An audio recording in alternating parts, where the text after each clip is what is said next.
Hey y'all, Daava here, the rebellious recruiter.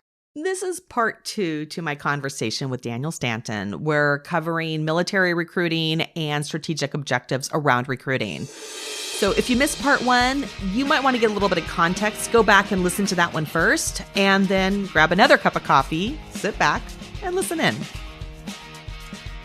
Can we talk about military recruiting? Absolutely. That's one of my most favorite things to do. Go for it.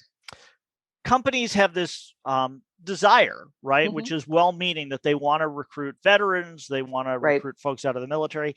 Honestly, I think part of that is driven by the fact that they just want to recruit because they're desperate to find people, right? And they're like, well, he was making minimum wage and working 60-hour, 70-hour weeks, and we're not as hot as Afghanistan, so he'll be happy here. How bad can it be? We can almost guarantee nobody will be shooting at you. But one of the challenges that I underestimate, because you come from a military family, I come from a military family, and I spent some time in the Navy. For me, it's just normal, right? That, like, the kids that we grew up with, lots of that. It feels like almost everybody that we knew went off and joined one of the forces for a while. And so like I say, for me, that's normal. What I realized working in a big company is it's the exception, right? I mean, there were a handful of folks who, had an uncle or a kid, and of course there were a handful of veterans in the group, but it was not normal. Right. And especially what I found was, so a couple of things I discovered. One, because the company had not been intentional about military and veteran recruiting in the past, there was a gap. Yeah. And the natural thing that happens if you're not intentional about it is people hop on the career ladder and they just keep going up. And folks that go off in the military, even for a couple of years, and then come back to join the civilian workforce, start at the bottom of the ladder. Right. And so they can never catch up. And in fact, because they're a couple of years older, there's almost this stigma of, hey, if you're at that age, but you haven't gotten any further than that in your career, you're not really a high performer. And so it becomes sort of the self-reinforcing thing. That can be corrected, but it takes some intentionality. It takes leadership and sponsorship, and a recognition that, somebody that missed out on 4 years or 20 years of learning this business we do need to make an investment in closing that gap in order for them to be, competitive in a leadership role. There are, back to the culture things, there are some things that are really fundamentally different, I think, about the way that, about the expectations that we put on leaders in the civilian world than in the military. And I was quite a ways into my career before one of my mentors, who was prior military, pulled me aside and explained one of these to me, which is, when you're in the military as a leader, it's pretty rare that you have the opportunity to hire and fire people, right? You don't get to choose who's going to be on your team. You get assigned people, right? You've got a certain number of roles, and it's almost like magic. One day, a new person shows up and the old person leaves, and they do a handoff. Right. And that is all controlled out of some administrative office in some other part of the world. The good news about that is it makes everything run very much like a machine, right? You don't really have to think about hiring and firing. Firing, by the way, as you know, I mean, when that happens in the military, it's because somebody really screwed up, right? Because firing is essentially a judicial process. Right. So what that means is, when you are a leader in the military, generally what happens is you have a mission. You've got a set of objectives that you need to meet. You're given a team, and you've got to figure out how to motivate that team, right, and equip that team and empower that team to achieve your objective. mm-hmm. That's it, right? You don't get to choose the team. You're given a team, you're given an objective. Your job as a leader is to match those up. And as long as you get that done, you've been successful. In the civilian world, it really seems more like the job of a leader is to try to figure out what needs to be done, Mm-hmm. and then just hire and fire people to make that happen. Yeah. And the other thing that I run into chronically in the civilian world, and this happened recently, is people automatically make an assumption that because they were in the military, they were trained in leadership and they were in charge of people. And I had a situation with the manager and found out he was ex-army. And I said, "Oh, how many years?" He said, "4 years." I said, "Corporal." He said, "Specialist." And bells started going off in my head because he was never put in charge of people, right? Right. But I have an entire team of executives that completely made that assumption. And I'm like, okay. So I'm sitting there with him. I'm okay. We're breaking this down for you right now. I said, "You have been promoted to Master Sergeant. You are in charge of all these tactical operations, right?" And like I think I came back in and I'm like something like I'm your captain that's been assigned to the motor pool, but you're the one that's really keeping everybody in check because I don't know what's going on yet. Right. Guy over here, he's the full bird colonel right now. He's where the buck stops. And like when I started breaking the whole thing down, like you can see his brain like clicking into motion, right? So it was just really funny because I remember my boss, he was like, "My dad was in the military, but I've never heard it broken down like that." But I'm like, okay, my dad's a retired military officer. My boyfriend is in the Navy. My sister's fiance was in the Marines. My brother-in-law was in the Army. My uncle was in the Navy. My great uncle was in the Navy. I literally, I have 20 members of my family that served in the military. It's so exactly what you talked about. Like for me, this is all second nature, right? I would totally know to ask these questions or how to train someone to bridge the gap on some of these competencies. Absolutely. And the other thing that you're touching on is for companies that want to do military recruiting, Mhm. one of the absolute best things that you can do is find a veteran in your group and have them help with the recruiting. Yeah. Right? Because they can speak that language, they understand it, and there's the whole military fraternity, right? We can pick on each other. One of the pieces of advice I give though, especially to military officers, like junior officers that are transitioning out, have the hardest time being placed. And I remember having a whole bunch of junior officers come through for a generalist position in HR that I was trying to recruit for. And the first one, like I had this entire executive team that was like, "I don't get it." So this next 2 or 3 that I brought in, I said, "I'm going to send you the job description. Take the duties list and put it in a table format. On the left side, have our duties. On the right side, put your experience handling every single one of those duties from a military aspect." Yep. And suddenly they were like, "Oh, hey," and like, it's silly that I had to make them justify their experience, but now that's like a piece of information I give veterans constantly because you might not have a hero in that organization that can do exactly what you're telling them to do, which is teach them how to read their resume. Right.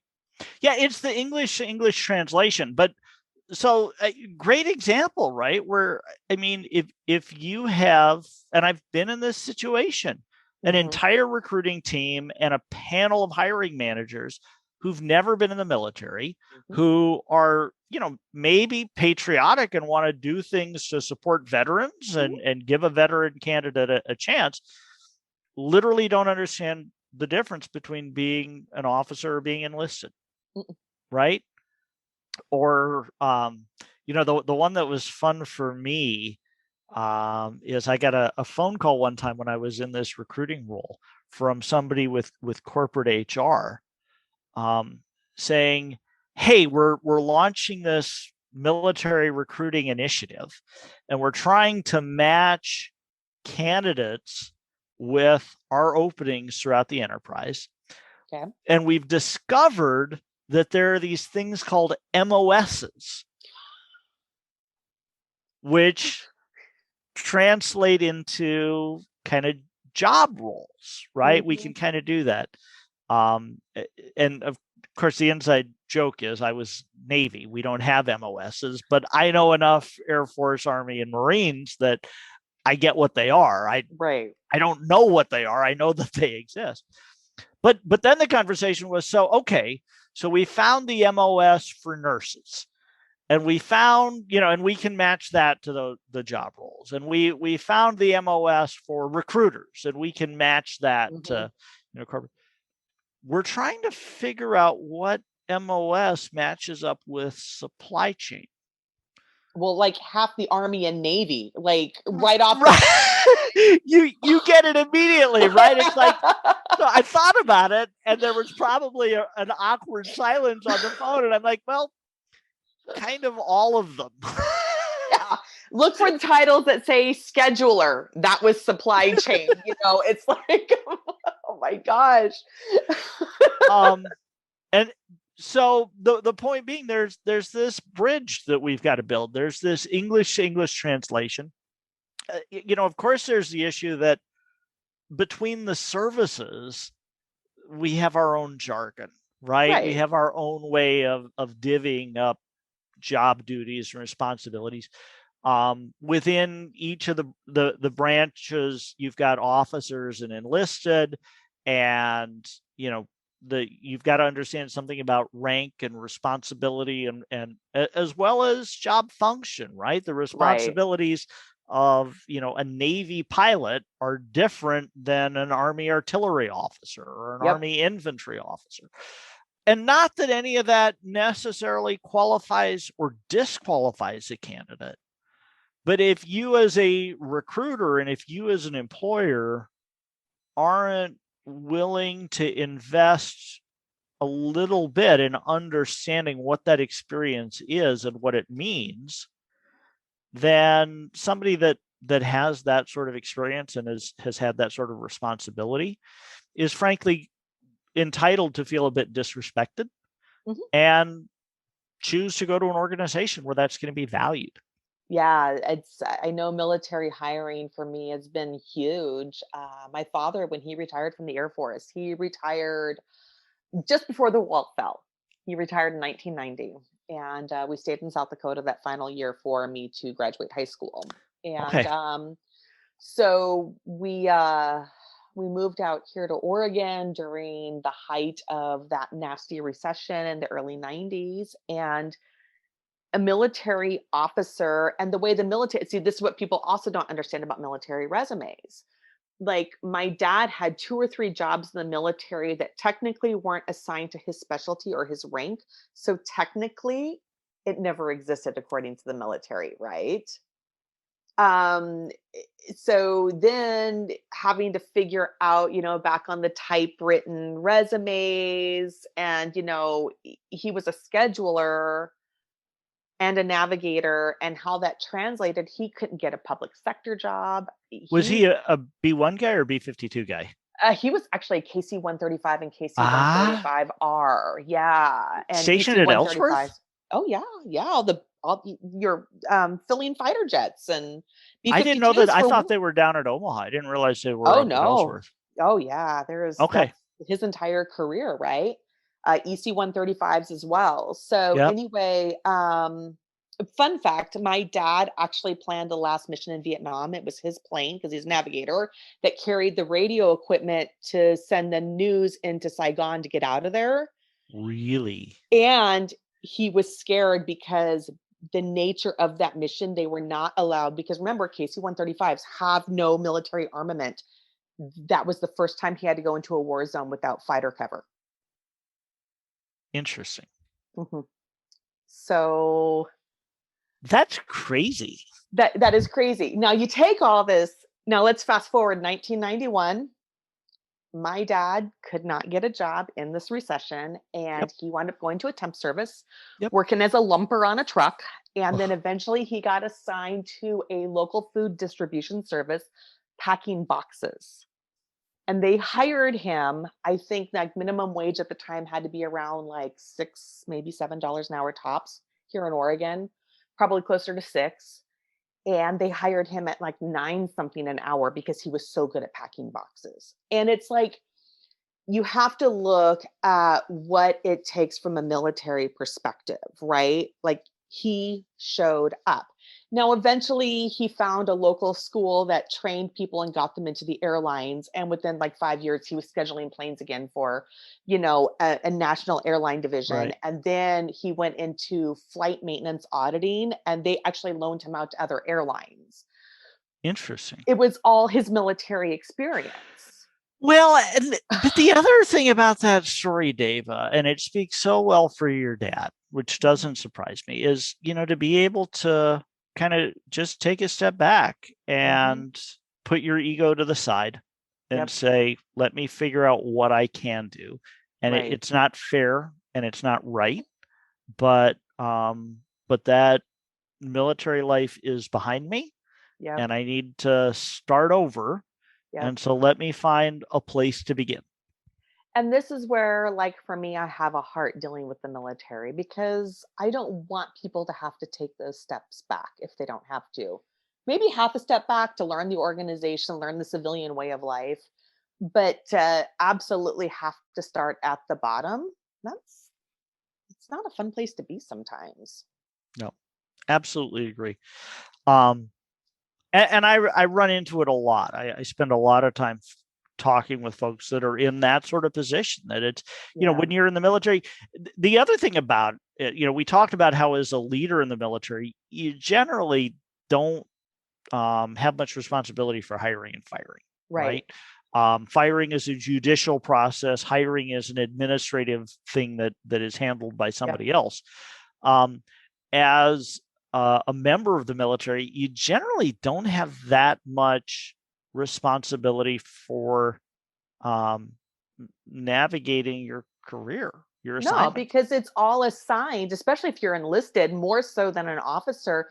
It's assigned when you meet with the recruiter, and your ASVAPs have to meet up with what the recruiter thinks you're qualified for, right? That's right. I mean, for your entry level stuff, you sort of get to choose a career field.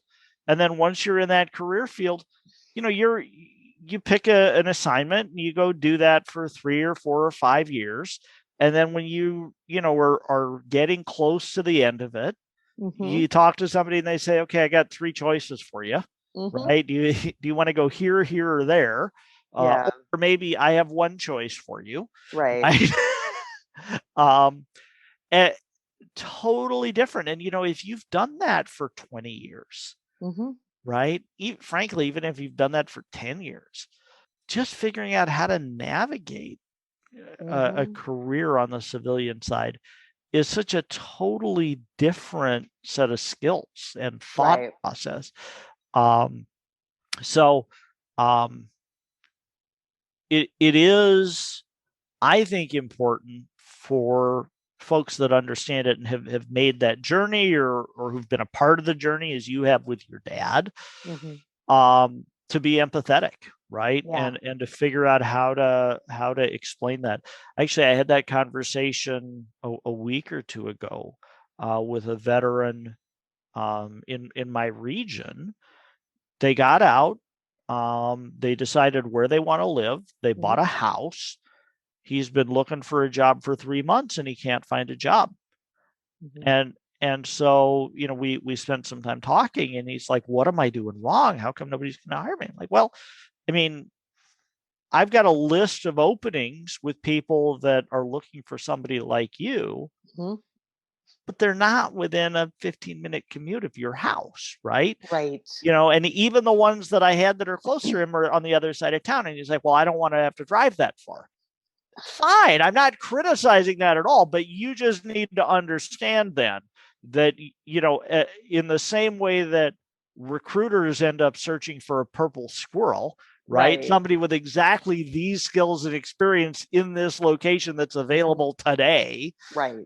You flip that around, right? Yeah. You are now the purple squirrel waiting for a recruiter to need you. Right.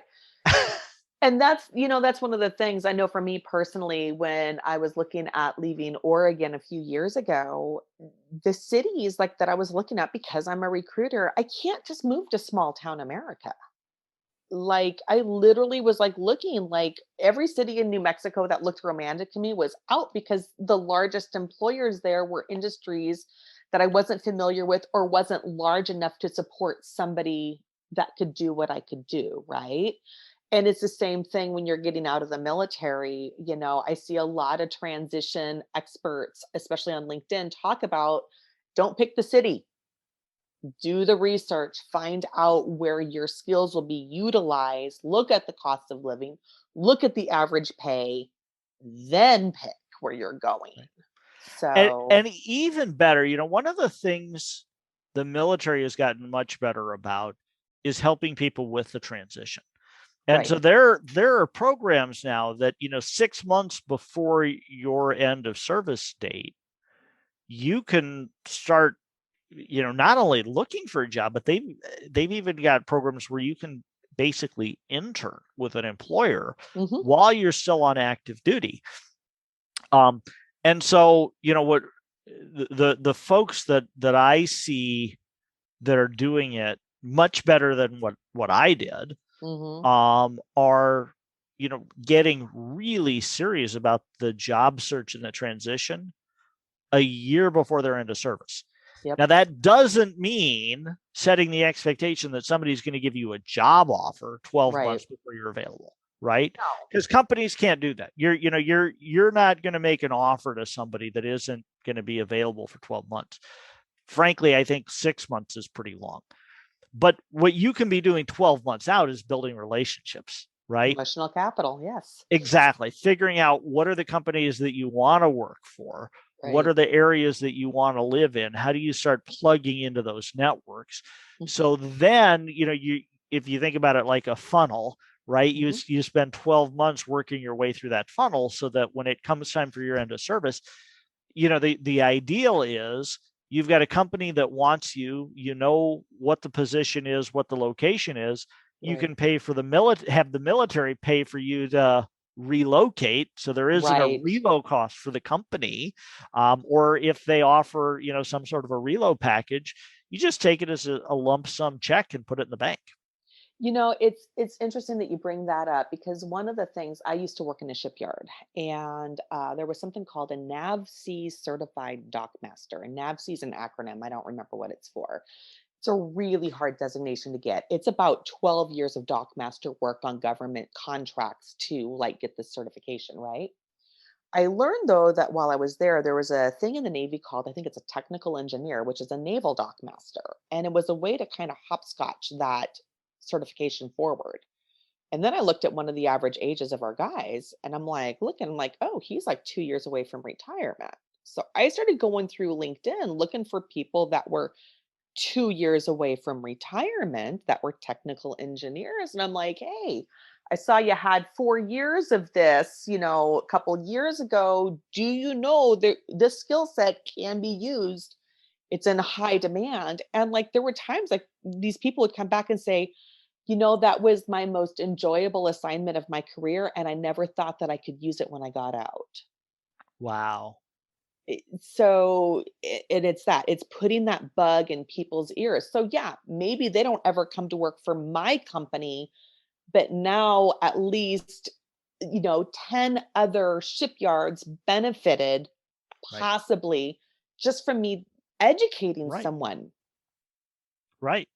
Taking the time to build that bridge, right? Yeah. And helping people on both sides come across. Yeah. Good for you.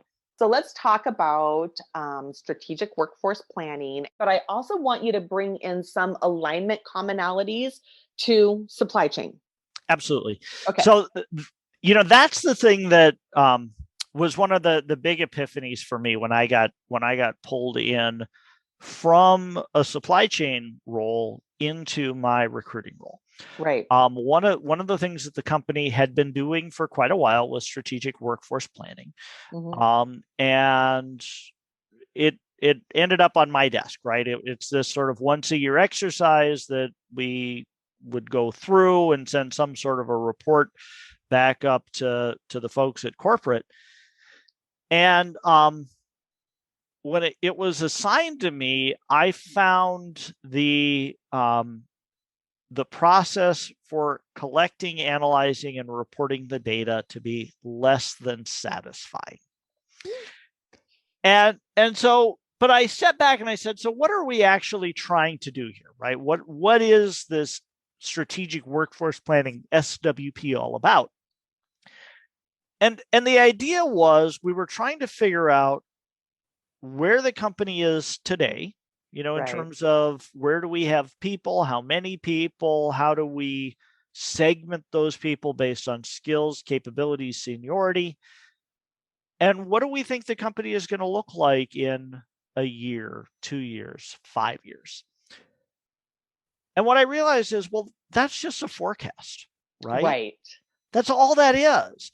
And actually, that whole idea of developing a strategic workforce plan is very much like what we do in the supply chain world with sales and operations planning, right? Where you have on the sales side, they set targets for what they're trying to sell, right? And then on the operations side, you have an understanding of what your capacity and your constraints are, and then you get the sales and the operations folks together and identify any places that there are conflicts and come up with a single plan. So the salespeople know what they need to sell and the operations people know what they need to make and ship, and they're not actually working on different things, which it sounds absurd, but the truth is, in many companies, that is the case. The salespeople are selling whatever they can sell. The operations people are making whatever they can make, and they're really not aligned. Yeah, there's silos, but when you break out of the silo, you get in trouble for not staying in your lane, right? That's right. It's like there's that whole thing again. So what I did for our strategic workforce planning is I just looked at some of the basic process for doing sales and operations planning and adapted that to talent. So, what is step one? Figure out what we have for people today, right? And that's a spreadsheet, right? You just build a spreadsheet and say, okay, well, how many people do we have? Where are they located? How do we segment them by, seniority or, engineers versus managers, whatever. You can segment people in the same way that we segment SKUs in a supply chain, right? You just figure out what are the characteristics that you need to look at. And then, there's a spreadsheet that says, well, what do we think the workforce should look like in a year, in 2 years, in 3 years? And again, you do that by geography, by seniority, by, whatever characteristics, criteria are relevant for your planning. Right. The one other thing that you need to do is factor in retention, right? Or turnover, right? So, in general, you say, okay, here's where we're at today. Here's where we want to be tomorrow. There's probably some factor of growth, right? If the company is doing well. And there's probably some loss, what we in the supply chain side called shrinkage, because of turnover. And so that makes it pretty obvious to see what the delta is. How many people do we need to hire between now and that time in order to close that gap? And all of a sudden, our recruiting targets just become math, right? Right. And it totally transformed the relationship between our recruiting team and our HR department and our business partners on the operation side. Because we could just go to them and say, hey, we ran a report and here's what your team looks like today. Does that look right to you? Validate it? Okay. And then you have put together a business plan that you had to submit to the organization. Now, your business plan was focused on revenue and expenses, but I bet that on the expenses side, your labor estimate is based on a headcount estimate. Right. So it didn't show up in there, but tell me, right, how did you come up with that labor estimate? And, that's a picture of what they expect their future workforce to look like. So you say, okay, well, here's what you look like today. And here's what the business plan says you're going to look like in a year or 5 years. And I can tell from the HR system what the corporate turnover rate is. I can tell what your department's turnover rate is. Do you believe those numbers? Do you want to put in a different number for turnover? By the way, if you tell me turnover is 0, I'm going to look you square in the eye and say, like, when did you have your first manager job? Right. And all of a sudden now we are truly having a conversation about talent as a component of what you have to manage. And you see me as a key supplier to your success. So if you're at 100 people today and you want to be at 115 people next year, and you've got a 5% turnover, you need me to be finding 20 people for you in order to hit your business plan targets. And that for me, that was transformational, right? Because it turned it into a real business conversation. You've defined for me what your current state is, what your future state is. We've identified what that gap or that delta is. Now, when I come to you and I say, here's my plan for filling that gap.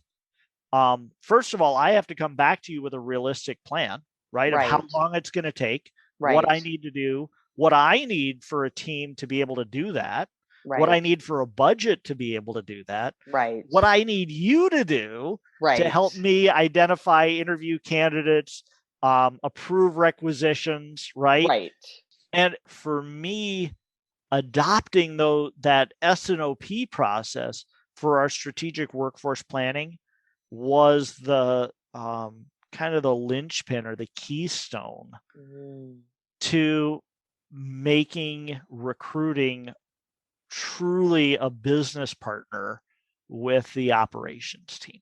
And I'm sure your recruiters were 10 times happier when they got involved in the middle of that, because they could say, oh, I've dealt with this before, and this is what happened. We have this contingency to work with. Right. Absolutely. Now, let me tell you a couple of other things that came from that. One of the most interesting, so one of the areas that we looked at in the environment when we were segmenting the workforce. Obviously, we looked at geography. We looked at seniority. We built in the ability to for flexible workforce, contract labor, as an option. So, part of the thing is you say, oh, well, we've got a gap, right? We know we need to hire 25 people. But the next question is, okay, so how are you going to fill those roles, right? Is it going to be a college hire, right? For somebody fresh out of college? Is it going to be a mid-career hire? Is it going to be a flexible workforce contract position? Is it going to be a consultant, right? In some cases, that's the right way to do it. Or is it going to be an internal hire, right? Are you going to pull somebody from some other part of the organization? All of those are legitimate, right? But then those decisions from the business leader drive the recruiting strategy, right? Because you can start aggregating that together. One of the unexpected things that came from going through that process with all of our teams and all of our facilities is when we rolled it up, coming out of a recession, right? With everybody sort of scared that, nobody wants to hire and then turn around and lay somebody off right away. So everybody was really sort of cautious about external hiring. When we rolled that up to the division level, what we saw was we had a lot of growth, a lot of roles that we needed to fill. And all of our leaders thought they were going to fill them with internal hires, with transfers from one department to another. So that is an awesome exercise in communication, because at the end of the day, if you need 20 people and you're going to do 20 transfers, you still need 20 people. Exactly. Exactly. And what we realized was there was no way to see that at the level of the individual leaders. It was only when you rolled it up to the division level that you realize, oh my goodness, everybody has this mental model. Everybody has a plan that won't work. Right. And I can totally see in their mind's eyes, I don't have time to train them, so I want to promote them, which is awesome. I love that 10 times more than I don't have time to train them, so I just need to hire someone who's going to hit the ground running, which is one of my biggest pet peeves, right? That and saying people need to be a quick learner, another pet peeve of mine. Yeah, that's suddenly, yeah, now you've got a recruiting plan that you have to do because they're going to, but was it in time? There was no scramble? Well, so at what was great about the strategic workforce planning process and why, so one of my pet peeves is calling everything strategic, because not everything that we do is strategic. No. In this case, the strategic workforce planning, I think, proved to be truly strategic, because when we rolled it up to that level and we were able to show the vice president, listen, all of your leaders are planning on internal transfers, but your division needs to grow. We don't have a working plan. Right. He then sent the message back down to everybody saying, you need to redo your plan, right? Thank you for going through the process. Right. We need you to do it again. And everybody needs to plan on at least 10% external hires. Okay. Right.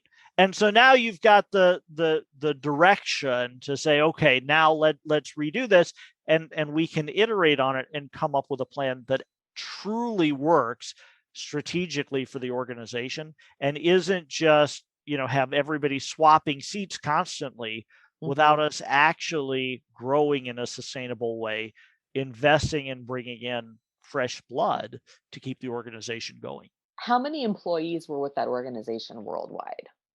On the order of 10,000. Yeah. Yeah. I can see where some of those divisions aren't talking to each other, but they're like, oh, San Diego only lost, 20% of their people, but here in Indianapolis, we lost 40%. So we'll just take 5 people from San Diego who want like more family friendly living environment. I mean, I can totally see like these types of decisions going through people's heads, and some of the craziest decision making on how they justify how they're going to do the internal transfers. Right. Yeah. That's right. So that's my pitch about strategic workforce planning and S&OP. Awesome. And supporting your argument, which is actually HR and recruiting in particular are just managing a supply chain of people. Yep. And so if we can adapt some of our supply chain thought processes and tools, it can make life much better for the folks on the recruiting side of the house. Yep.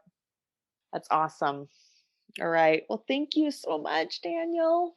So good connecting with you again. Thank you, my friend. Be well. Right. Bye. Bye. Thanks for listening to The Rebellious Recruiter. Be sure to subscribe wherever you are listening to this and comment, rate, and review. And share this podcast with other leaders that are looking to build out-of-this-world teams and maybe have a penchant for defying best practices. Go ahead and check me out at millsgroupllc.com and drop me a line there with your thoughts or questions. I might use your subject matter in upcoming shows. And thank you for listening. I know you only have so many hours in the week, and I'm grateful to spend this time with you. Until then, make it a great day.